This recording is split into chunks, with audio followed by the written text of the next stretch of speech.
From the beginning of our history, humanity has gone through a non-stop change of its worldviews. The funny thing is that all along the way, we're always convinced that now we've got it right. So today, now in the early 21st century, you'll talk to scientists who will finally admit that yes, it seems to be possible or even likely that there is intelligent life elsewhere in this universe.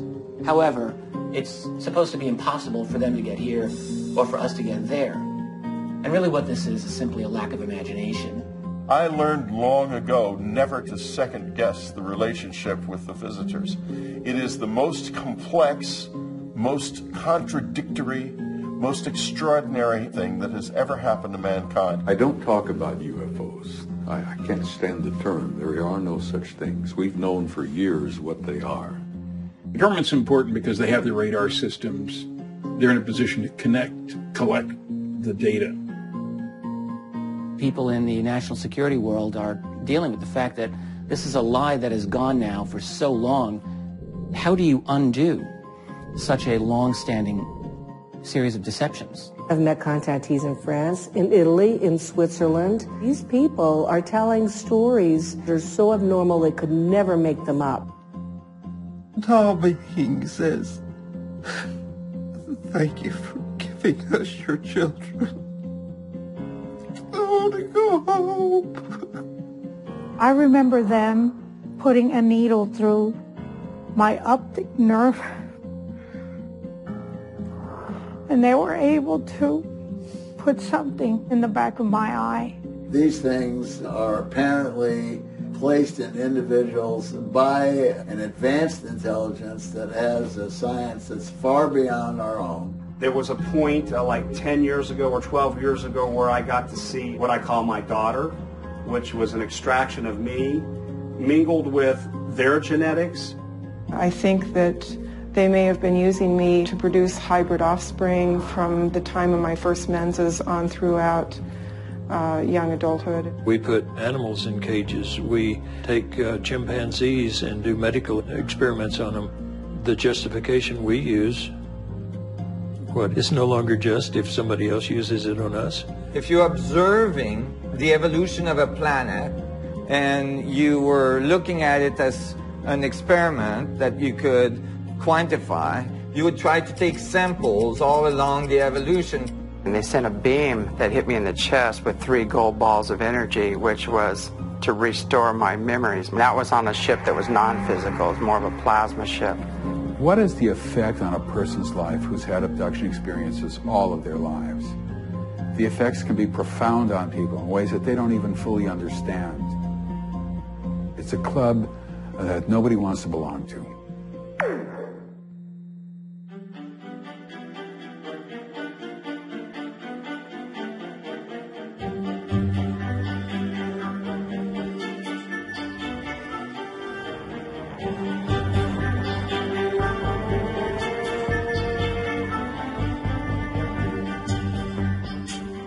The secrecy can only be kept so long. It's like a dead body that's been improperly disposed of. At some point, it will rise to the surface. That's the UFO secret. The concept of an alien presence is a part of our contemporary culture, and many people believe extraterrestrials actually exist. Could there be something to this modern myth? Could an extraterrestrial species really have a hidden hand in shaping the events of our civilization? Is there a scientific explanation for the thousands of eyewitness sightings that occur every year? The Hidden Hand explores a new paradigm of consciousness taking root within humanity. The Air Force put out the Blue Book on hundreds and hundreds of flying saucer cases. And you look in the Blue Book and it goes about saying, yes, somebody saw something here, but it was swamp gas. Ignore the fact that it was in the middle of the desert. They came up to the conclusion, basically, there's no such thing as flying saucers. In December 2007, the Ministry of Defense made a policy decision that it was going to release its entire archive of UFO files. One of the most interesting UFO reports to have been released so far is a first-person account from Major Milton Torres, a retired United States Air Force pilot, who in 1957 was given an order to scramble, to intercept a massive UFO that was being tracked on military radar. The minute I checked in with the GCI site, he told me this is a hot mission. It will be firing 24 rockets. And they said, we'd like to inform you that this object is an unidentified flying object. I got my final vector at altitude where I first picked up this huge blip, which is about the size of an aircraft carrier. And then I locked on immediately, and I followed it up until about 4 seconds to go, and that's when it took off and accelerated to something like around Mach 10.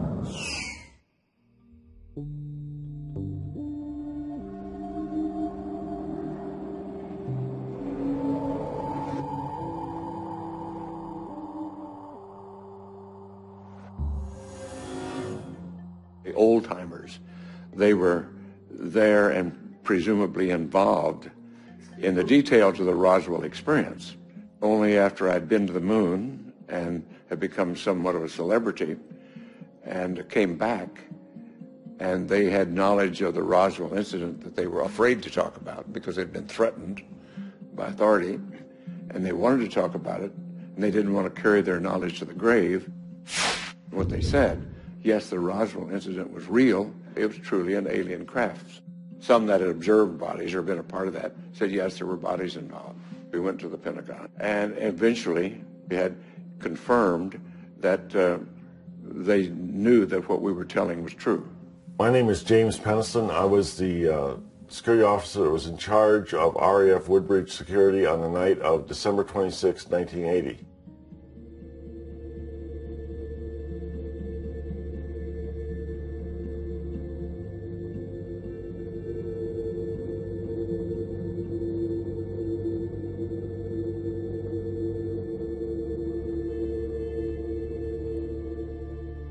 I did a walk around, paced it off, and measured 9 feet by 9 feet by 9 feet. Then as I came around the far side of the craft, I seen what looked like writing on the side, so I figured it was identifying marks.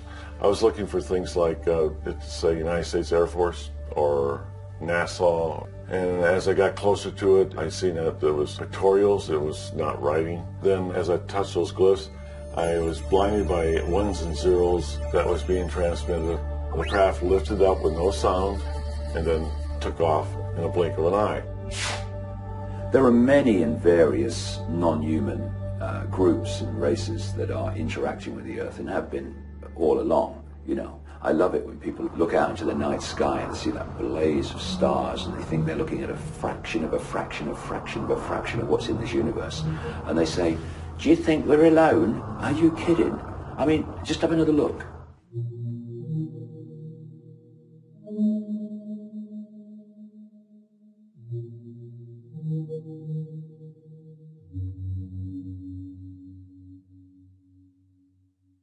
En México no existe una persecución del fenómeno. El fenómeno es visto de una manera amistosa. Si este fenómeno aparece en los Estados Unidos o en Europa, los objetos son perseguidos. Sabemos muy bien que esta presencia se incrementó de manera importante a partir de la detonación de las bombas atómicas en Hiroshima y Nagasaki. No conozco la agenda de estos seres, pero es muy claro. Los videos son cada vez más espectaculares. Y al mismo tiempo, la situación del mundo es cada vez más grave. Hay una correlación. Entre más grave es la situación, más cerca están.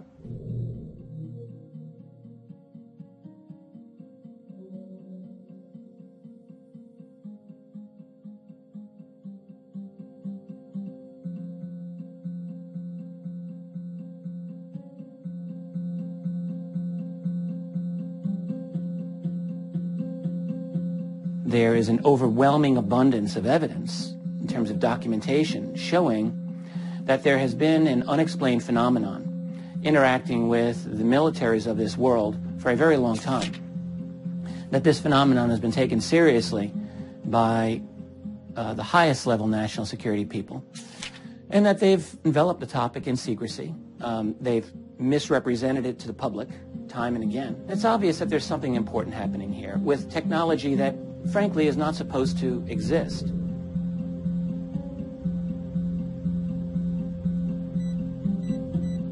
One of the biggest problems here is secrecy itself, because if you can't get access to the information, we tend to fill in the blanks.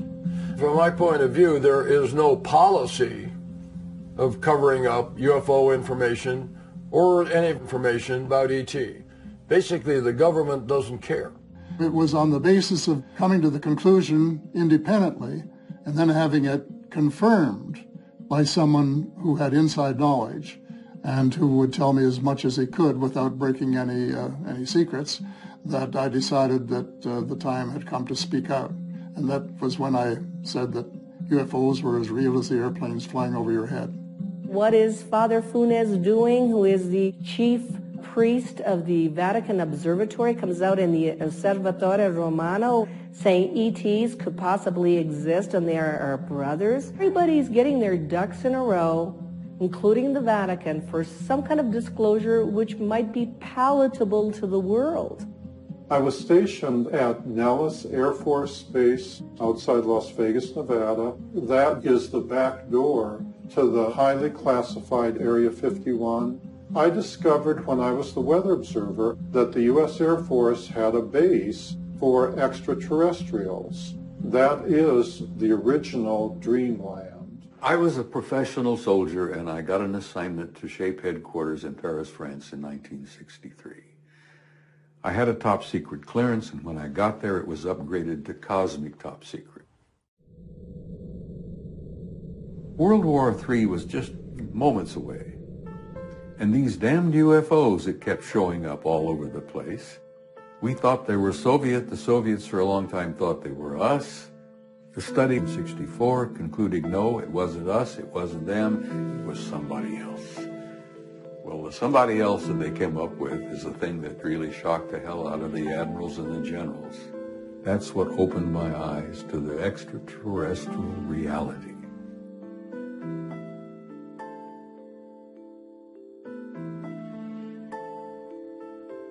People who claim to have been abducted are called abductees. Those who claim to have friendly contact with extraterrestrials are called contactees. Those who choose not to label their experiences as either positive or negative are called experiencers. Are there really people who experience abduction or contact? Are they credible? Are they sane? Are they lying?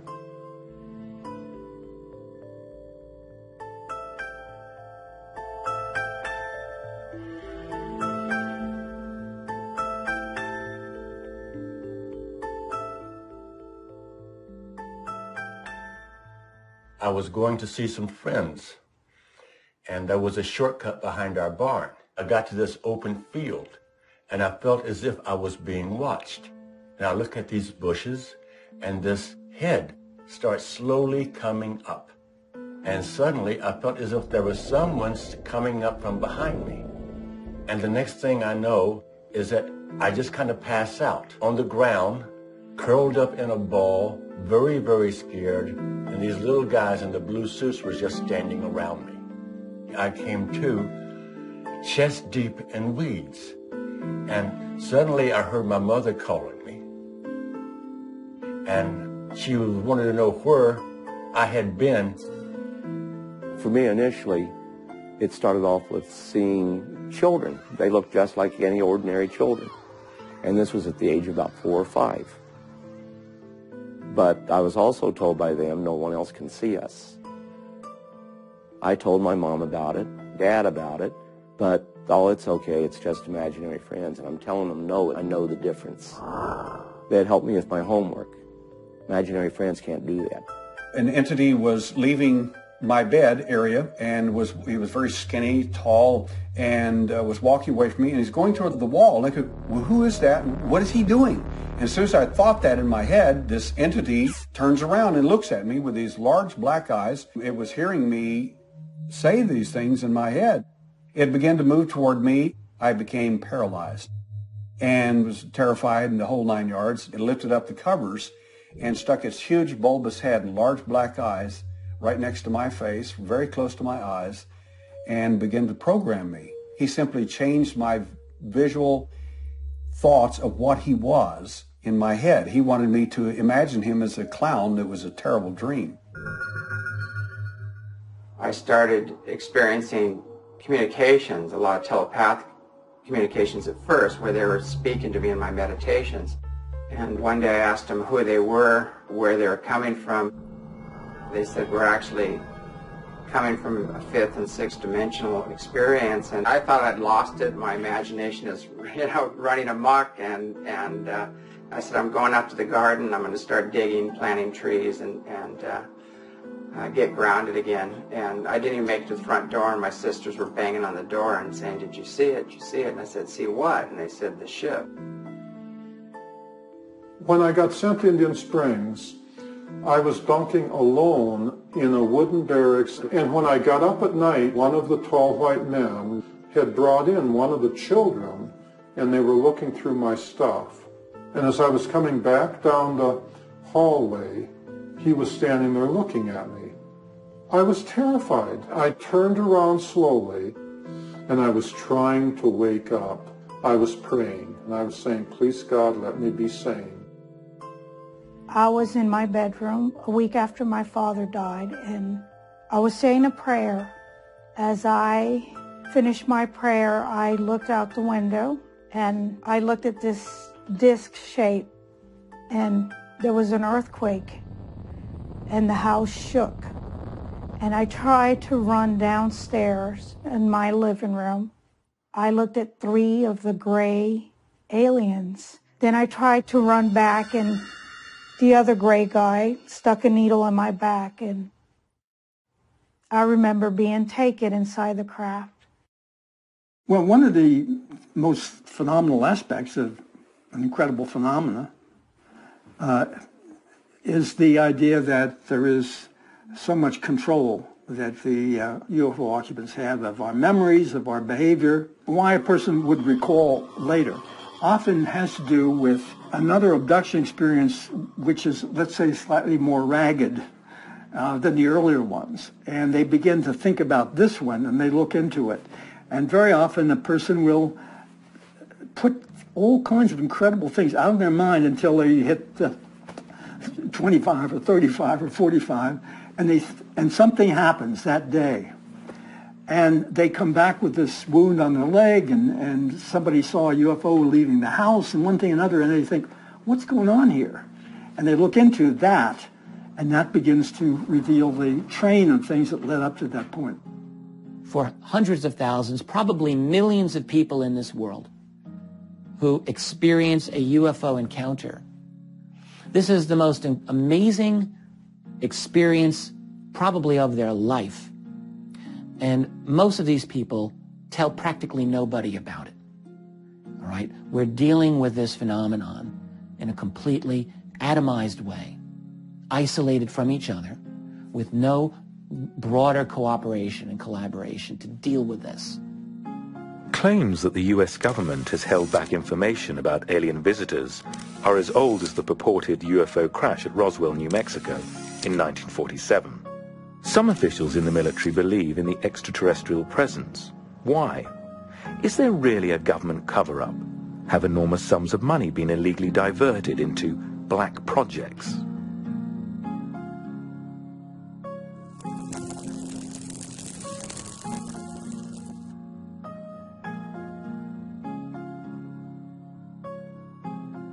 I went to the general one day, and it was agreed that we would start no projects in the Army on those 3 items: crop circles, mutilations, and abductions.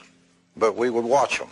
We would keep getting the reports, because our main objective in those days was weapons of war. We tried to make advanced weapons that maybe we could reach them, but we're never sure that they would fight on our level. And I'm still not sure they'll fight on our level. Why should they if it's a super intellect? Fight us with bombs and cannons? That's not the way they'll fight us.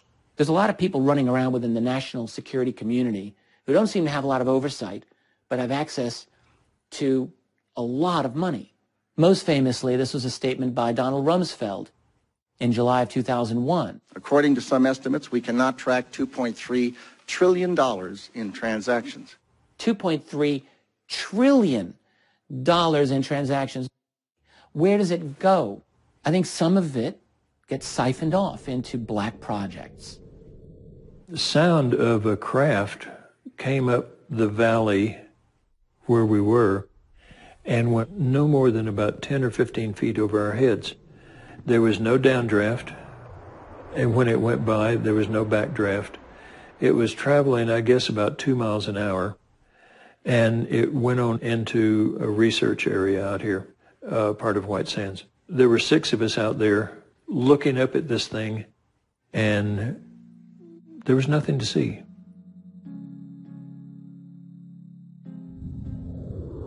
They is Majestic 12, the committee of the majority that was formed by Truman in 1947 following the crash at Roswell. And they are the powers that be over the ET technology and the reverse engineering and development of it to the robust state it's purportedly in now, which is starships, U.S. starships. Majestic got together with the Office of Naval Research and got together with Lockheed Skunk Works in the late 40s. They started taking this crash bird and figuring out how it worked. By the end of the 50s, they figured out how it worked. So by the 60s, they were able to replicate the technology in a Model T type style and make it fly. In the book, The Day After Roswell, Colonel Philip Corso really talks about back engineering the Roswell artifacts, that he was in charge of research and development at the Pentagon, where they took the microchip, fiber optics, night screening devices. He was given these things to give huge established companies to back engineer this material. He had huge envelopes of money used to give them. There was no paper trail for what happened. They don't really care if we know that there's aliens out there. But they very much care if we absolutely know for sure there's aliens out there, because then we know for absolutely sure that there's alternative technology out there. And this could endanger their monopolies.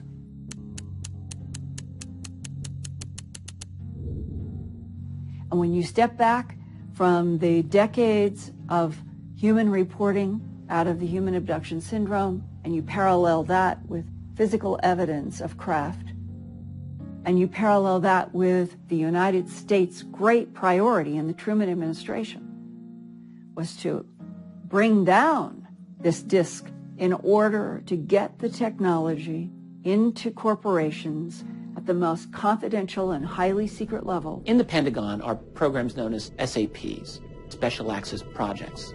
Many of these are unacknowledged SAPs, so that means they don't exist. These are dominated not so much by military personnel, but rather by private contractors. At least one of these special access programs is in fact related to the study of extraterrestrial technology and bodies. There was an incident at Indiantown Gap, Pennsylvania, in which there was a craft, not of this earth, crash. And after we cordoned off the area, I was asked to go ahead and move closer to the object. That was my first exposure to a craft that was down, complete with bodies. Small nucleus within the U.S. government takes this information, digests it, and does what they call a formalized intelligence product. That formalized intelligence product is then given to customers in the field. I can tell you that we have had contact with entities not of this planet. By all accounts, the hard evidence, the debris, the bodies, whatever could prove the reality of it, has all been taken away by the government, who then denies they have anything. The Papoose Lake facility is located approximately to the southwest of the Groom Lake facility, which is known popularly as Area 51. The Papoose Lake facility was originally designed as a deep underground base specifically for biodefense applications, biological warfare. Then it was redesigned for back engineering of their devices, including their weapons, their craft, and also for the biological aspects involving the ETs. At S4, there was a large viewing gallery above the area where the Clune sphere was located, and the screen was raised, and we were finally told what we were working with. When I first saw him, I was looking through the glass from the gallery. He looked like a bug to me, and we were told at that time that we were working with an extraterrestrial. Area 51 itself, of course, did not officially exist until very, very recently. We had drawings of supposedly S4 underground bases working with aliens and whatnot. But no underground bases with aliens. I always say, don't be surprised that strange things fly in the desert. We've got a separate space program, totally different from NASA. NASA is building Model T shuttles. The Joint Space Command has become almost an entity unto itself. As Ben Rich said, who ran the skunk works for Lockheed Martin before he retired, he says, we can take E.T. home. And he went to the blackboard and he scribbled up there. He says, we've benefited from unfunded opportunities. And they saw it. He says, what the hell do you mean by that? And he went with his chalk and he circled the U and the F and the O. He says, that's where we got most of it.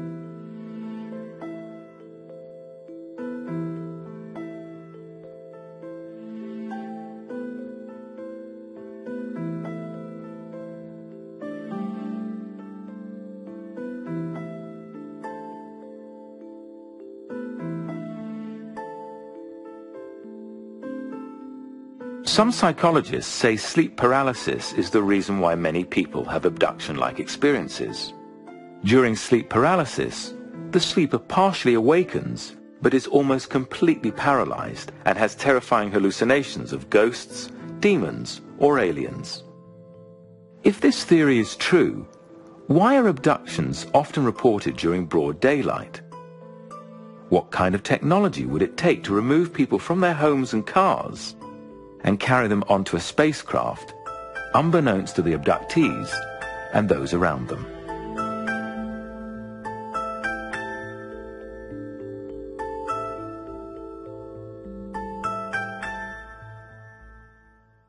The technology is involved with coming here and getting people out of their apartments. And people claim that they go directly through windows, through walls, through ceilings, and so forth. That's future physics. That's technology. These beings come into the room and take them out, and they are under control all the way through from the beginning to the end of the abduction sequence. That is all neurological control from afar. The basic pattern, I would say, is that a person's in a car. There is a craft seen above the car. The car stops. People are paralyzed and quite terrified. And two alien figures of three approach the car and take the people out. And they're taken into a craft. They're undressed, put on tables, and there's a series of procedures that take place. When you take a look at a UFO, inside a UFO, everything is for abduction purposes. There isn't anything that we can see that isn't. What we see is room after room with equipment for the abduction purpose. And all that equipment is tailored to humans. That had to be designed. That had to be manufactured. The idea of secrecy, of controlling us, all had to be thought out. This is a program that is multi-layered in the background. They have to have resupply. There's a whole world of abduction activity. We're just seeing the end product. That means that this program is enormously important to the abductors. I think people react to abductions pretty much like any deer in the open would react when we go ahead, tranquilize it, tag it, then go ahead and track it for life. It would have no comprehension, therefore we make no effort to explain to that deer what we're doing. We would have no comprehension as to the total intent of what they are trying to do in the abduction scenarios. Abductions and interaction takes place in an ordered reality. The phenomena of abductions, for instance, have been going on for millennia. I mean, ever since there's been people, they have had interactions with beings from other dimensions or reported this. I do think that consciousness at some level is the core mediator of the phenomena. Now, there's pieces of this that are hardware, and they are picked up by every sensor system that we have. We're talking about a phenomena that, at least for some period of time, is physical. And we talked about the interdimensional capability or possibility that at times dimensions cross over. While that occurs, the thing is just as hard as I am sitting here, but when the separation occurs, they go away. So when you say, where did it go? It's not even a valid question. We tend to think of the UFO abduction experience as something that has only happened in the modern world. It's very common for shamans to experience abduction by beings that they construe as spirits from the spirit world, who descend upon the shaman and take him away into the sky. Now, what makes the story of abduction solid to me is that in traveling about the world, you hear approximately the same abduction scenario in Britain as you do in Africa or in the Amazon or Israel. So the stories are all the same.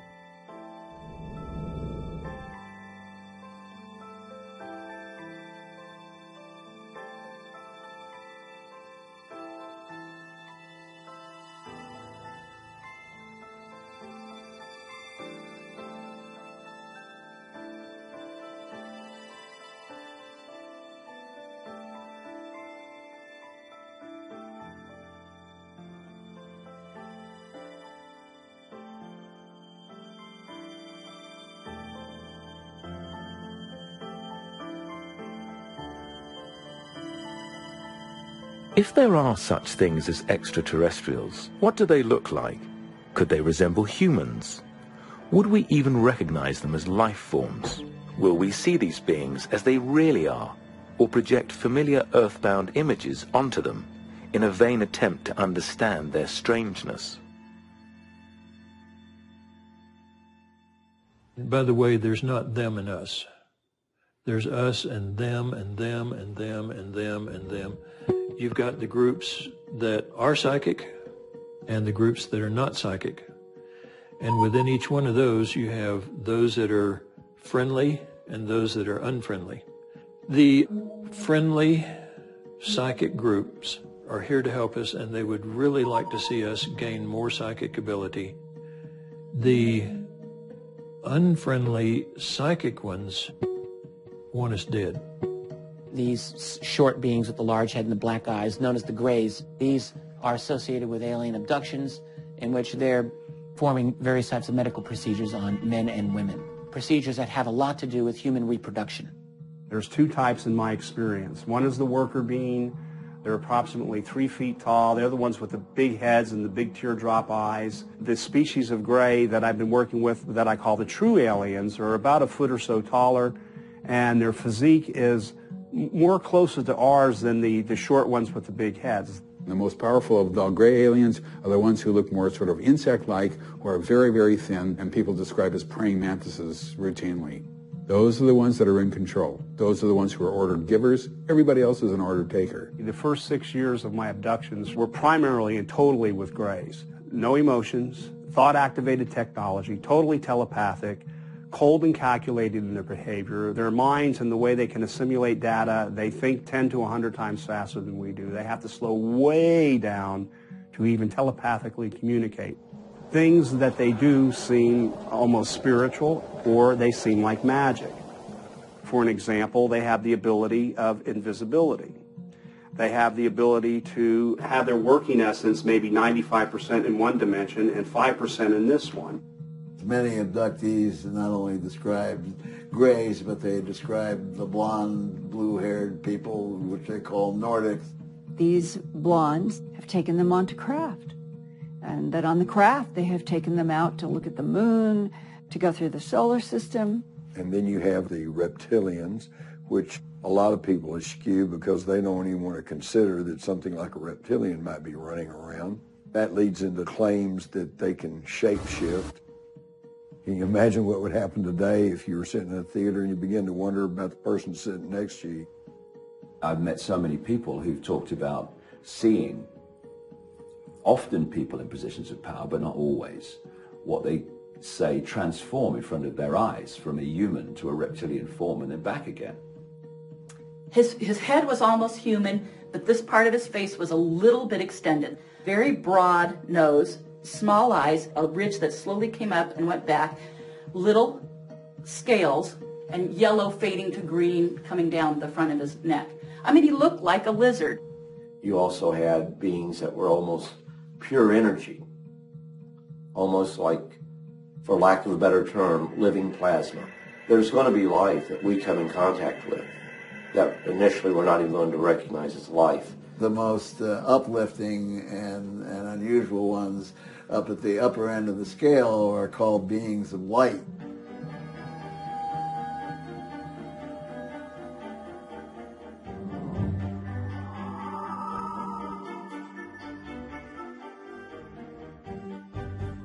Many abductees claim they have been implanted with small technological devices. Could these be tracking devices? Could they be a form of mind control?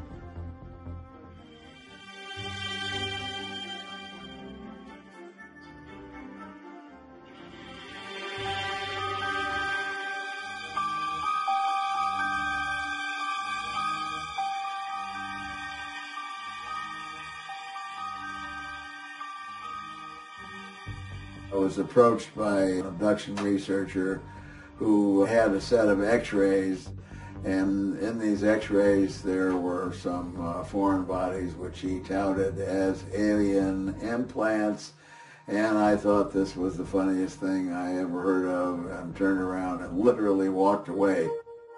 I looked at the x-rays again and I said, well, these look like leftovers from a previous foot surgery to me. So I simply said, well, when did this person have their surgery done? And he said, well, she never had a surgery done. In August of 1995, we did the first 2 surgeries for removal of objects, and when the analysis started to come back, it was a surprise to us all, from the biology down to the metallurgy. We find that the metal is amorphous. That means that there is no atomic alignment of these crystals. How do you have iron that's amorphous and is still magnetic? The soft tissue, which makes the cocoon that houses the metal, actually, this biological tissue grows right into the core of this material. Now, there is nothing in medical science, academic science, or even black budget science that can make biological tissue grow into metal. During my first abduction experience in Rogersville, Tennessee, I came away with an implant in my left shin. It was in my leg for 34 years before I had it removed, and it took another 10 years to have it completely analyzed. It was basically silicone. One scientist said it modulated radio frequencies. If you look at it under a microscope, there's actually a pyramid on the tip and what looks like a soundtrack running down one side. Once I had it removed, I started getting sick. We have quite a few cases where people seem to have had implants placed, usually in the head, and very often an abductee will remember the alien with an instrument with a tiny little ball on the end, which is inserted in a nostril. It goes way up and hurts. And I have some x-rays of one of these things in place in a little girl, and the neurosurgeon looked at it and said, Bud, that's a piece of metal in there, whatever that thing is. And there's no way it could get pretty much into the head without leaving a hole. We have no idea what these things are for. It could be to implant information, it could be a control device, it could be a monitoring device, it could be something we have yet to think about. Well, I do have an implant inside of me, and I believe one is able to send messages back and forth. But I also feel like I have another implant where they're able to not only track me down, but they're able to physically paralyze me.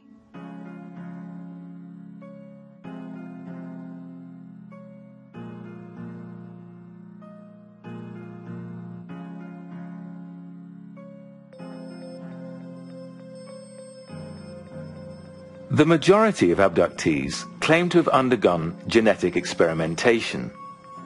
Why is there so much consistency amongst their reports? Is this an expression of mass hysteria, or is there something really going on? As a child, I had contact at 4 years old, and all three of them were actually the gray aliens with the big eyes.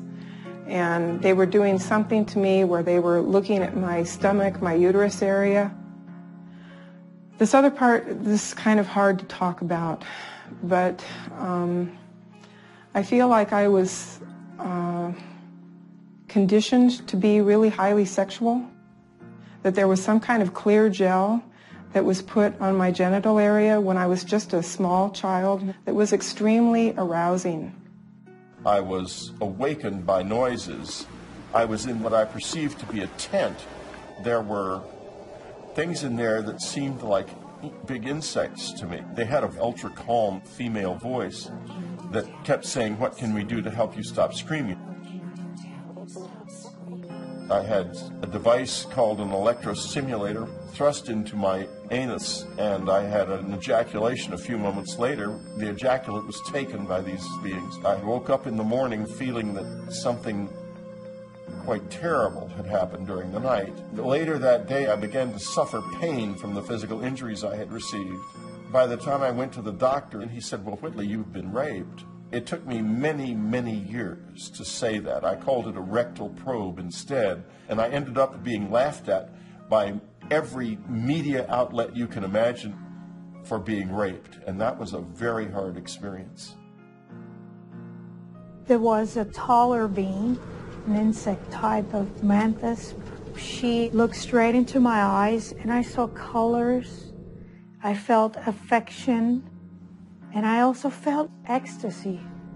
And as she's giving me this mental scan, I was having an orgasm. And then as she's telling me, "We're not going to hurt you," then I started feeling pain. They stuck a needle and started removing eggs. I'm in a room with all these females. The being walks in and he looks at me and he says, "You will give all these women babies." I freak. I am looking at this container and I say, "I like hugging and kissing." And two of the women come over and they start touching me, making those purring sounds. I ejaculate into the container. The sexual stuff was there, but definitely when they extracted semen, but primarily that was what I call screen imaging. To give you an example of what screen imaging is, and sometimes I feel sorry for some abductees thinking they're having this romantic thing. They create images in your mind when they're extracting semen or ova to lead you to believe you're having this wondrous sexual experience or you're with this very pleasant person. They had gone in with the needle through the belly button and harvested those fetuses. After my hysterectomy, the doctor commented on me having lots of adhesions. What we discovered is that eggs are taken routinely. Eggs and sperm are put together. There's some sort of genetic alteration to the zygote. It is then reimplanted in the female. After 9 to 11 weeks, the embryo is removed and it is gestated in a tank. People have claimed that they've had sexual relations with aliens. There are several problems with that claim. Number one, aliens do not have genitals as we know them.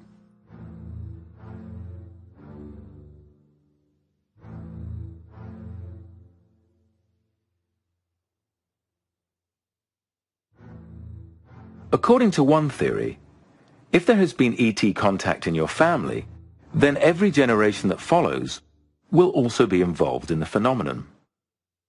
What if your daughter said that she was being visited by strange beings at night? Would you believe her? What if your grandmother claimed to have had extraterrestrial contact all her life? Would you commit her?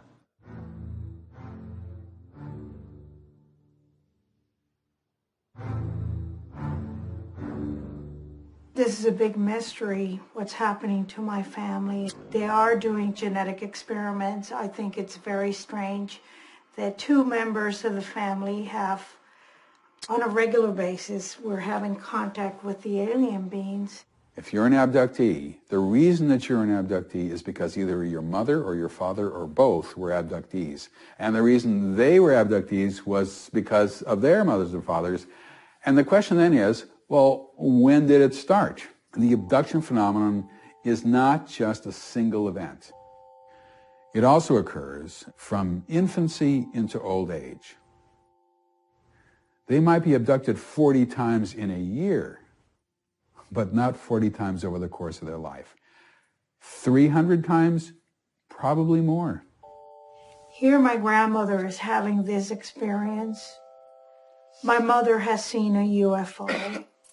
I'm having abduction experiences. My daughter has seen UFOs.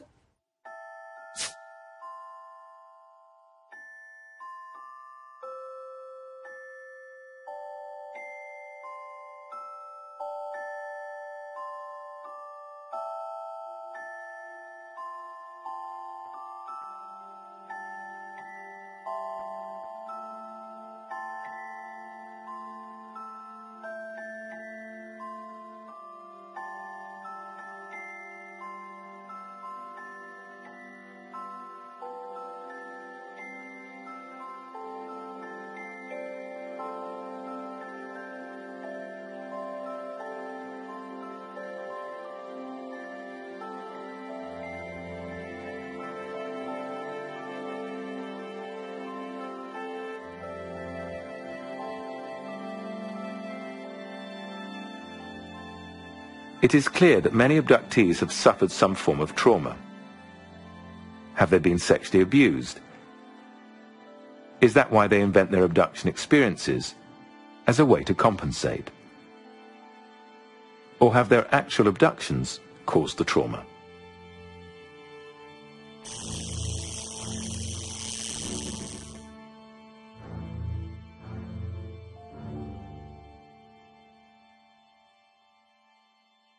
When someone comes to me, they're coming to me because they are troubled about some time missing, or they can't sleep, they can't function in their daily lives. Why can't I remember the 1 or 2 hours? It shouldn't have taken me that long to get home. Listening to the radio. I drive out of Albuquerque. A lot of lightning everywhere. It's raining really hard. There's a mile marker 205. That light is not lightning. It's around my car, and there's somebody there in the passenger seat. He's one of the little gray guys. Oh, he's got something in his hand. It looks like a long rod, and he puts it right. Oh, to my head. That hurts. Oh,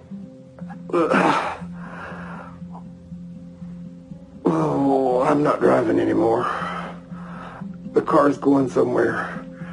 It's not on the road. It's not on the road. It's not on the road. What I've discovered is that when people remember it under hypnosis, it scares people to death. It is so frightening, it's awful. The effects can be profound on people in ways that they don't even fully understand. Sleep deprivation is one. Being afraid to have kids is another one. A lot of the abductees seem to have a lower sense of self-esteem because they are so powerless all the time in these sequences. It's a club that nobody wants to belong to. There were certain things that all of them shared. One was they had a lot of trouble with relationships, of trust. They had a lot of distrust of their own bodies, and they had problems with sexuality.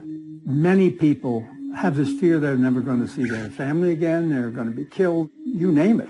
Now, the trauma remains, even though the cause of the trauma may have been blocked by the UFO occupants and the kind of control they have of memory. Yeah, UFO abductees are completely sane.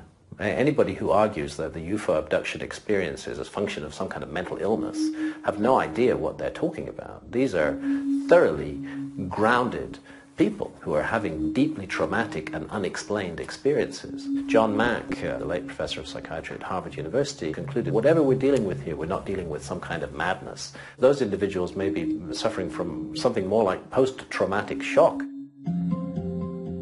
Many people experience a spiritual awakening as a result of their extraterrestrial contact. Is this wishful thinking on their part, or have they really expanded their consciousness?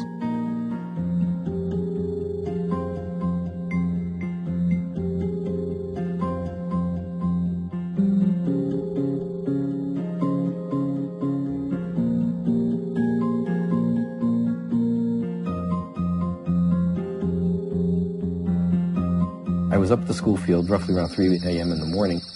I felt a presence show up, an energy that occurred that was so strong that was amazing. Right behind me was this glowing misty light. It starts materializing, and now it looks like it's a giant dome on the ground.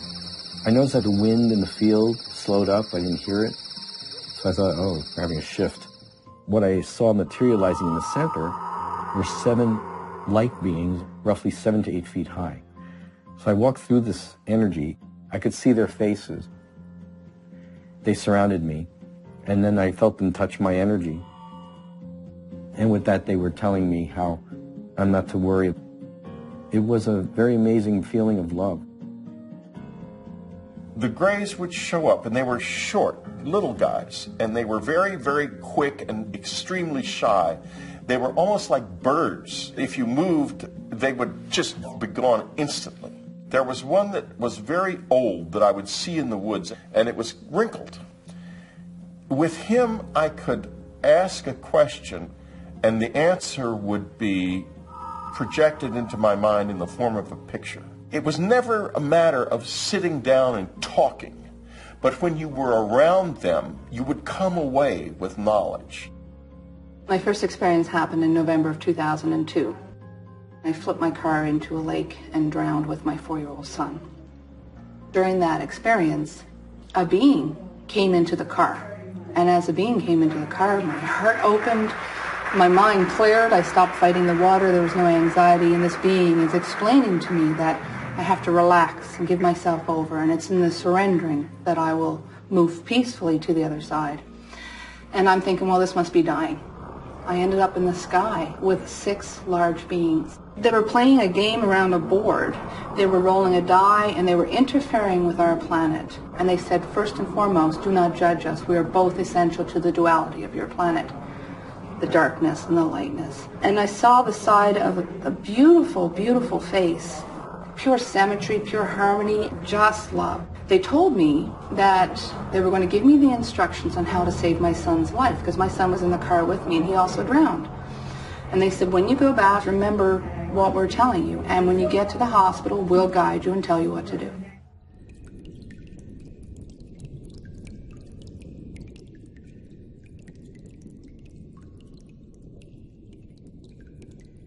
So I get to the hospital after the whole accident, and the doctors are telling me, my son is so dead, please let us unplug him. And these beings come, and they're in my ear now, and they're saying, don't listen to the doctors, let the doctors do what they do, let them deal with the human body. And what they want me to do is rebuild the energy body, or the etheric body, and invite it to stay. And so for 3 solid days, I rotated hundreds of people through ICU of a major Canadian hospital. And these beings kept coming. We did what they told me to do, and on the 3rd day, my son woke up. My heart started beating very fast.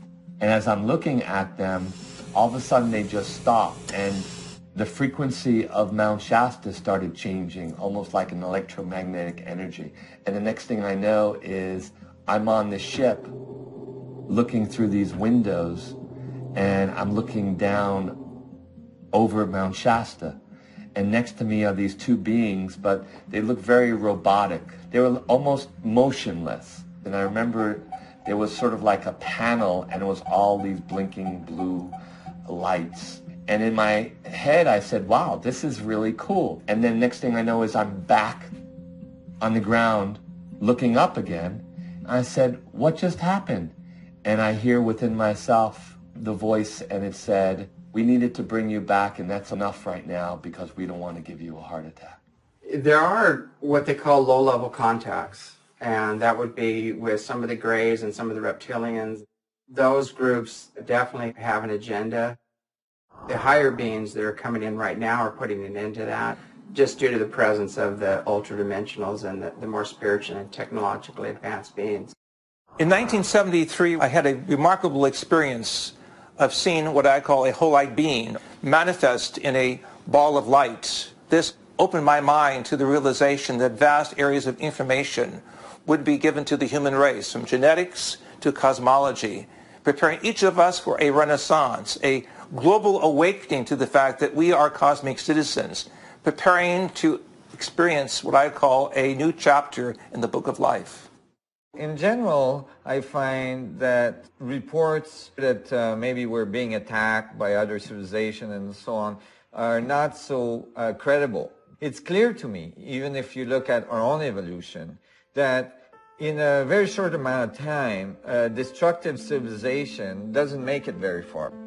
A civilization that reaches higher levels of technology and higher levels of understanding is a civilization that has overcome the tendency to compete and fight, eventually come to understand that it's better to collaborate. That is the attitude that eventually leads a society to higher levels of technologies and eventually to be able to contact other worlds.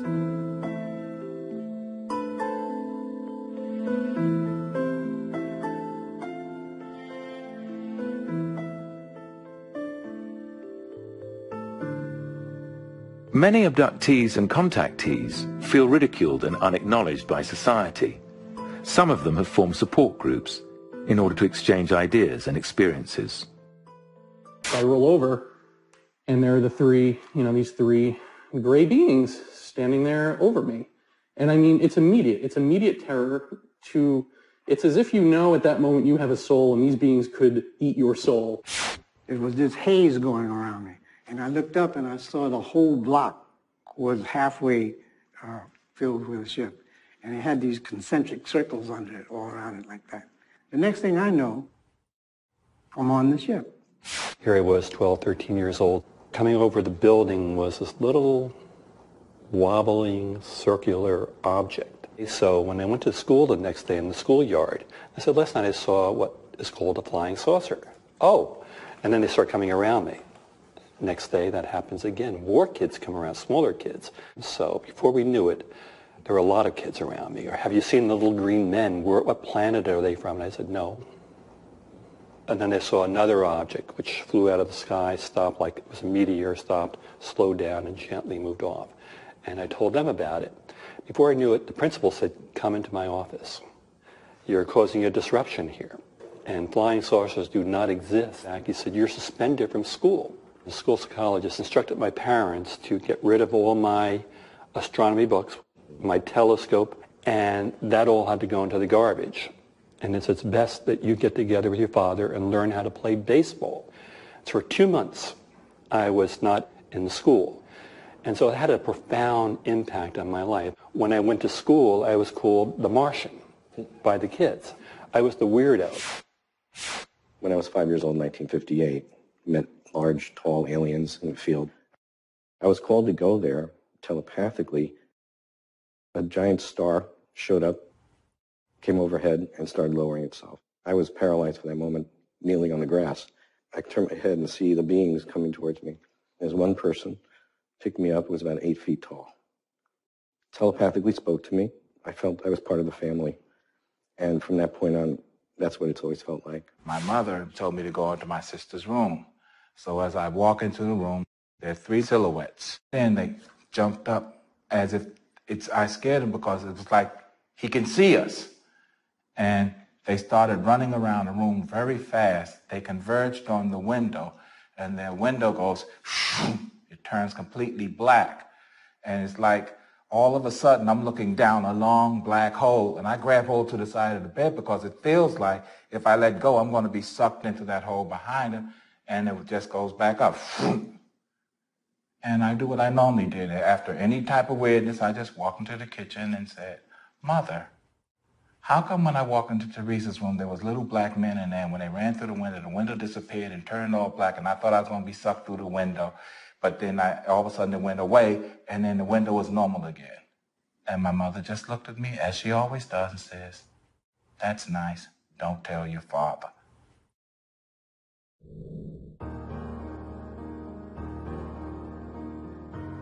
Is genetic material really being taken from men and women?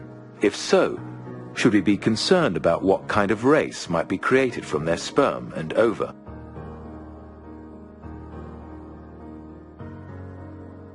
I put him in my arms, and he continues to cry, crying. I don't know what to do. What am I supposed to do? He says the other ones that came in with the little gray guy are some more my children. And the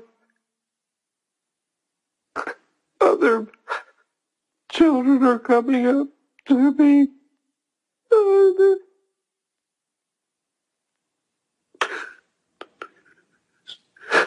Touching my hand.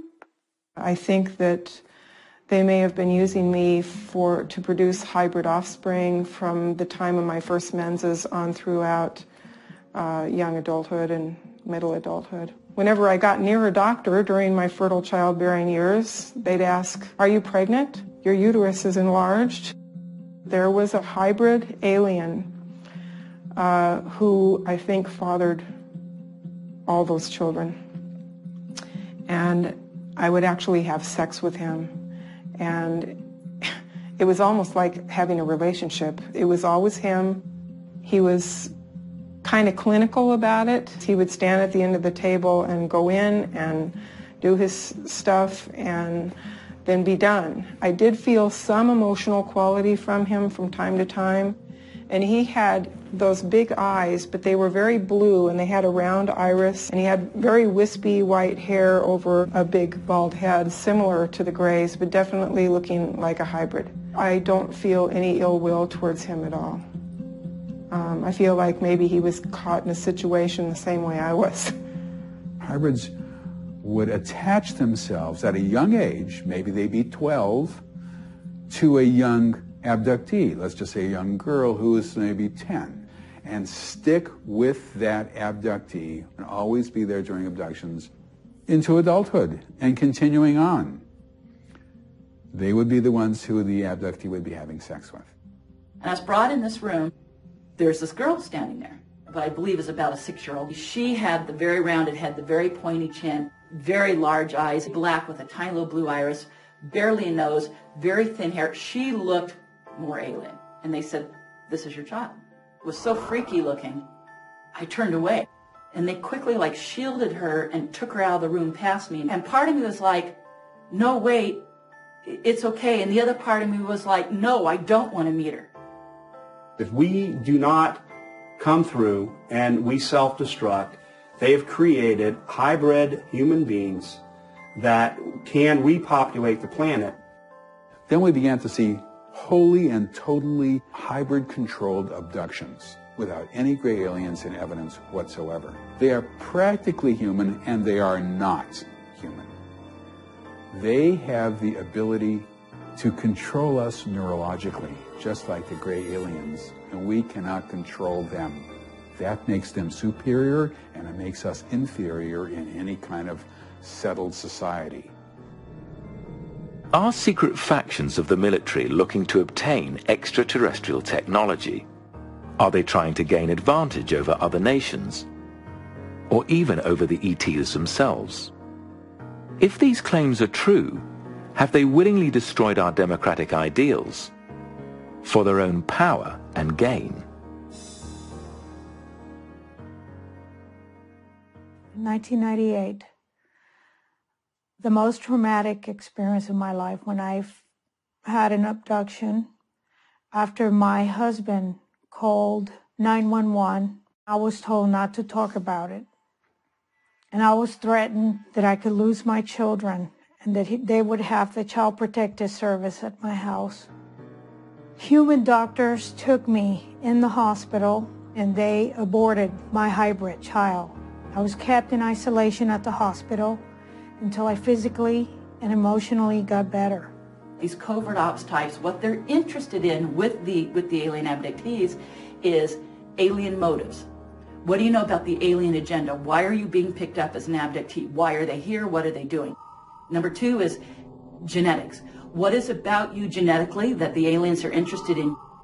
Number three is the abductee's psi abilities. Do you do psychokinesis? Are you able to move objects with your mind? This is common. People are sat at screens, controls. The abductees all report that this technology is all done mentally. The fourth is technology. Have you been shown technology by the aliens? Have you had hands-on? Have you flown or navigated a ship? Have you been shown the propulsion system? Have you been shown any weapons? I was a radar operator who worked on surface-to-air missile and anti-aircraft artillery radar. And when we came to January of 1980, I realized I had no memory of that period of time. With this realization of missing time, I had a wave of nausea and I felt really scared. And what came out was being taken out on the Nevada test site on the electronic warfare range in the middle of the night. We were given fatigues to wear with no rank insignia, no name tags, and we were forbidden to speak to each other on the crew. And there was a saucer-shaped craft. There were about 9 of them floating in the sky, but one was really close. It was glowing orange on the bottom. I thought that what I was seeing was way above top secret. We were taken to what I believe was Area 51, to a medical facility there. My name was called. I went into this little room that everybody else had gone into but hadn't come out of. A man in a white lab coat came in and injected me in the side of the neck with a hypodermic needle. And my body started to go into some kind of shock from whatever they injected me with. And I kept trying to hold myself together, so I'd wrap my arms around my knees and laid on the floor of that room. And I was really scared what might happen to me next. There are people who are abducted who have open contact with both extraterrestrial and multidimensional beings. The government knows of these people. These are the people that they need to make direct communication with our visitors. The only way you can get those people is by finding them within segments of society. You cannot train that in any school. These people, which they call the chosen, the governments want to utilize them.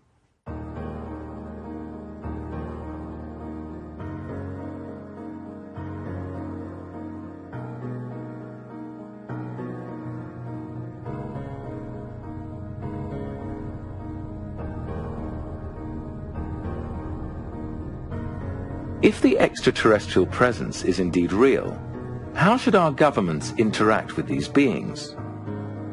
How would contact change the religious and political institutions of our society? What could their intentions be? What might they be looking for here on Earth? Could we be in danger?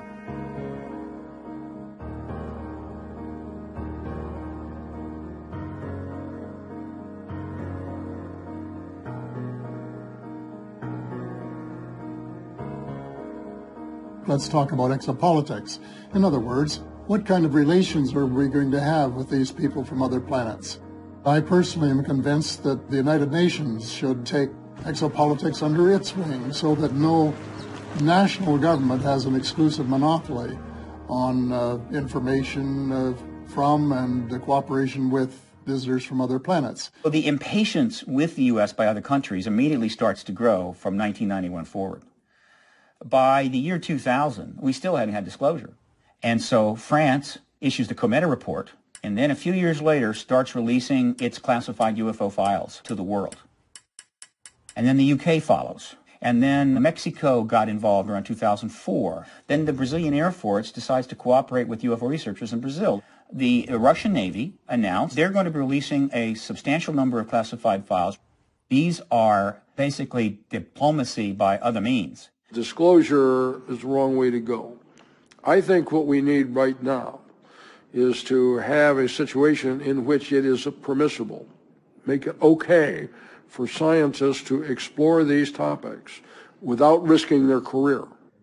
If we look for the differences in sentient beings, then we can justify anything to their captivity, to their torture, to their being killed for purposes of scientific advancement.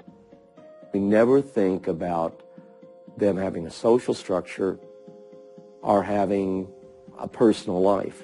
And I really honestly thought that by now, a decade into the 21st century, that the governments would have come clean. That they really finally would have said, we're sorry that we've been keeping this from you, but we wanted to know if it was a threat. Hundreds of thousands have already fallen in the bloody conflict between Iran and Iraq. And I occasionally think how quickly our differences worldwide would vanish if we were facing an alien threat from outside this world.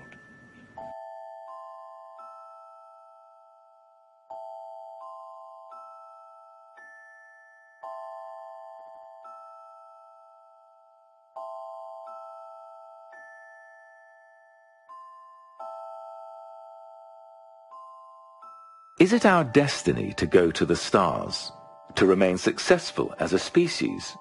Will we become better predators?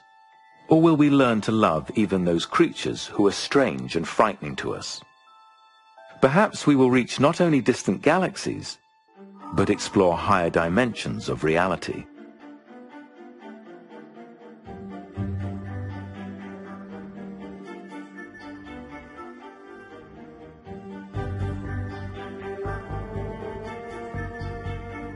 The experience of watching the Earth, the Moon, and the Sun, and a 360-degree panorama of the heavens appear every 2 minutes, and being more deep and profound than anything you can see on Earth. It was suddenly an emotional experience of experiencing viscerally a sense of oneness with all that I could see. The amazing thing about this whole adventure we're on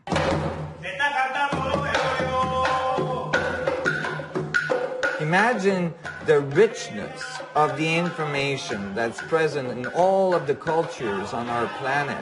And imagine all these cultures entering the galactic community, and every one of these civilizations that reach that level, how much they bring to the galactic community. That is invaluable. So we are reaching that moment, I believe. The human race has got to go to the stars and go out and take our rightful place out there. And that is our destiny. It's a favorable future where this race will endure and survive. We've already got some of the technology to do it. We talk about planets being light years away. Those guys don't live in that kind of a limited world. They have technology that is so far beyond anything we can even imagine. They don't go from here to there. We've already learned that they can warp space in such a way that from here to there is like now. Once you let go of belief systems and you start with a blank sheet of paper and you let information and perception and intuition be your guide, your mind starts to work. It's not shutting out alternatives to left brain belief systems. Your mind is allowed to expand. You haven't built a wall around it anymore. And as Einstein said, you cannot solve problems with the same level of consciousness that created them. A new kind of openness and acceptance of the unknown is spreading all through our culture, and nobody knows it. The media still thinks in these brain-dead cliches, good aliens versus bad aliens, when you have lots of ordinary people who are becoming hyperdimensional beings very quietly in their own living rooms. When this kind of change comes to the human mind, there's always the same disconnect. The people in power get left behind. I believe we as the human race are headed not for destruction but for renaissance. Clearly, our visitors from other worlds have different energy forms of travel. Hyperspace reality, hyperspace technology, physics of which we can begin to work with if we do make valuable contact with these other worlds count. People are getting inspired, and I see that as messages for us to change as a race, but maybe this generation can't handle it. So logically, who's going to be changing are the children, the new generation of the future.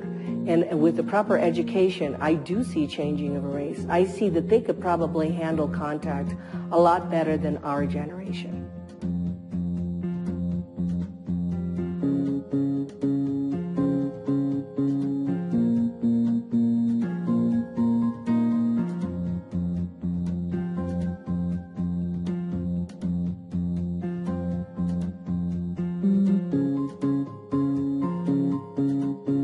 Since the much-publicized saucer crash at Roswell, New Mexico in 1947, our cultural openness to contact with extraterrestrial life has grown exponentially. Is there really life on other planets? Tonight we have never-before-seen videotape of UFOs over Colorado. Stories of extraterrestrial contact are portrayed in the media with increasing frequency. Is this because we are embracing a true planetary phenomenon? Or are we being conditioned into believing mass media UFO hype? Are the sources in the sky secret military craft or ships from other dimensions? Are we being programmed by the media to view aliens as a common enemy, so the need for war will never cease? Are ETs spiritually advanced beings concerned with the fate of humanity, or are they the demons that have plagued us since the beginning of time? If a hybrid race is being created, what does this mean for humanity? Are we being replaced like a tired breed of plough horse? Or is this a foreshadowing of the kinds of creatures our scientists will soon create in our own labs? The answers to these questions are not easy to find. Neither the secret government nor the ETs are forthcoming. So much is shrouded behind veils of national security. At some point, the secrecy will be lifted. At some point, this will all come to light.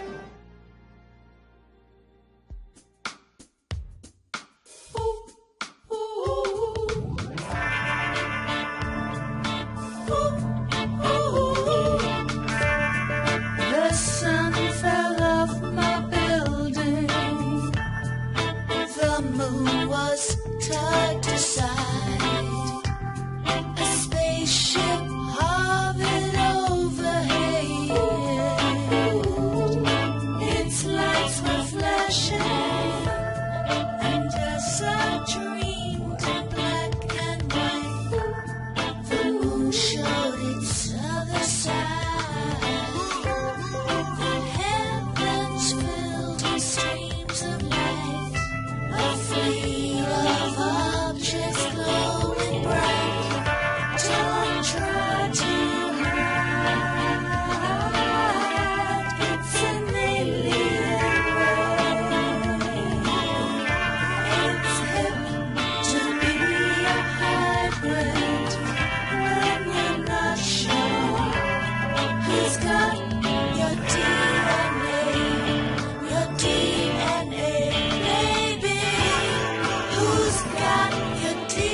Changing lives.